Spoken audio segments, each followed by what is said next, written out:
সদ্য সন্তানের জন্ম দিয়েছেন, কিন্তু এখনো সন্তানের সঙ্গে সুখের মুহূর্ত কাটাতে পারেননি তারা। ছুঁয়ে দেখতে পারেননি আত্মজোকে। নিষিদ্ধ স্যালাইন প্রয়োগে গুরুতর অসুস্থ হয়ে পড়েছেন মেদিনীপুর মেডিকেলের 3 প্রসূতি। রবিবার সন্ধ্যে 3 প্রসূতিকেই আনা হলো কলকাতায়। ভর্তি করা হলো এসএসকেএম হাসপাতালে। মাম্পি সিংহ, নাসরিন খাতুন এবং মলিনা বিবি এই 3 জনকে বিশেষ অ্যাম্বুলেন্সে করে এসএসকেএম হাসপাতালে গ্রিন করিডোরের মাধ্যমে নিয়ে আসা হলো রাত 10:35 নাগাদ। 3 জনের মধ্যে 2 জন ভেন্টিলেটর সাপোর্ট সিস্টেমের মধ্যে ছিলেন।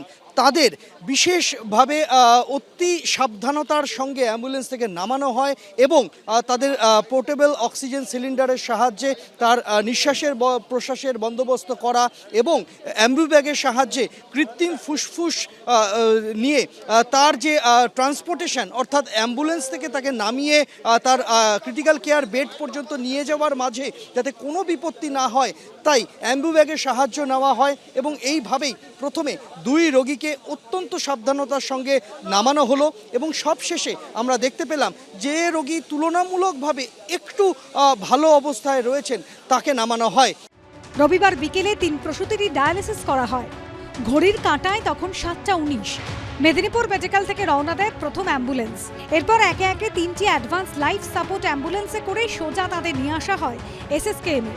মাম্পি সিংহ নামে 23 বছরের এবং নাসরিন খাতুন নামে 19 বছরের এক প্রসূতির অবস্থা সবথেকে গুরুতর। দুজনেই রয়েছেন ভেন্টিলেশন সাপোর্টে। মাম্পি সিংহকে ভর্তি করা হয়েছে সিসিইউ এর 14 নম্বর বেডে এবং নাসরিনকে আইটিইউ এর 6 নম্বর বেডে। অক্সিজেন সাপোর্টে রাখা হয়েছে আরেক প্রসূতি মিনারা বিবিকে। সিসিইউ এর 13 নম্বর বেডে ভর্তি রয়েছেন তিনি। 5 সদস্যের মেডিকেল বোর্ড গঠন করা হয়েছে স্বাস্থ্য ভবনের নির্দেশে এবং এই 5 সদস্যের মেডিকেল বোর্ডের মাথায় রয়েছেন একজন ক্রিটিক্যাল কেয়ার বিশেষজ্ঞ। তার পাশাপাশি যেহেতু ডায়ালিসিস চলছে প্রত্যেক রোগীর, নেফ্রোলজির একজন চিকিৎসককে রাখা হয়েছে, প্রসূতি বিভাগের একজন স্ত্রীরোগ বিশেষজ্ঞকে রাখা হয়েছে এই টিমে, আইটিইউ ইনচার্জ এবং একজন অ্যানাস্থেশিয়া বিশেষজ্ঞ রয়েছেন, জেনারেল মেডিসিনের এক বিশেষজ্ঞ ডাক্তার রয়েছেন। মোট 5 সদস্যের প্রাথমিক বোর্ড তৈরি করা হয়েছে। রোগীদের শারীরিক অবস্থা পর্যালোচনা পরে প্রয়োজনে আরও বিশেষজ্ঞ চিকিৎসকদের এই মেডিকেল টিমে অন্তর্ভুক্ত করা হতে পারে, সেরকমটাই এসএসকেএম হাসপাতাল সূত্রে খবর। 126 কিলোমিটার পথ, পুরোটাই গ্রিন করিডোরে ব্যবস্থা করা হয়। কোলাঘাট পেরিয়ে বাগনানের দিকে এগিয়ে যাচ্ছে এই কনভয়, এই মেডিকেল কনভয়, যার মধ্যে 3টি লাইফ সেভিং অ্যাম্বুলেন্স রয়েছে। এছাড়াও পুলিশের পক্ষ থেকে সেখানে কিন্তু পাইলট কার, টেল কার দিয়ে রাখা হয়েছে এবং একেবারে গ্রিন সিগন্যাল করে পুরো রাস্তা গ্রিন সিগন্যাল করে নিয়ে যাওয়া হচ্ছে।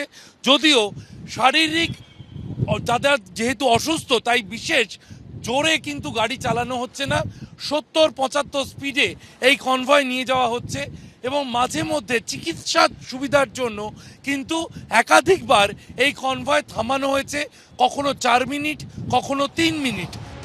3টি অ্যাম্বুলেন্সে ছিল ভেন্টিলেটরি সাপোর্ট। প্রত্যেকটিতেই ছিলেন একজন করে মেডিকেল টেকনোলজিস্ট, চিকিৎসক এবং নার্সিং স্টাফ।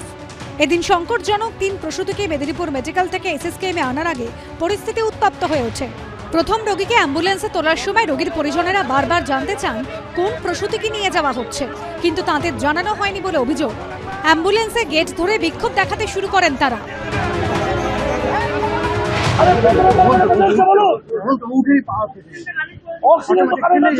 লাইভের ছবি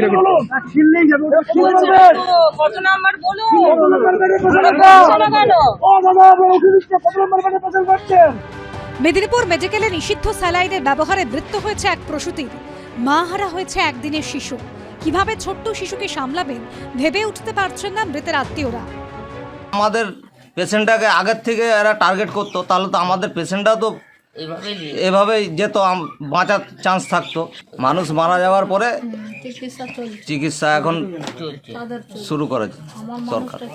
এতে কি হলো, আমাদের 2 ছেলে মেয়ে মাহারা হলো। দুধের শিশু কিভাবে বেঁচে আছে এসে তো দেখা দরকার ছিল সরকারের। এদিকে সংকটজনক 3 প্রসূতির চিকিৎসা এসএসকেএম হাসপাতালে 5 সদস্যের একটি মেডিকেল বোর্ড গঠন করা হয়েছে।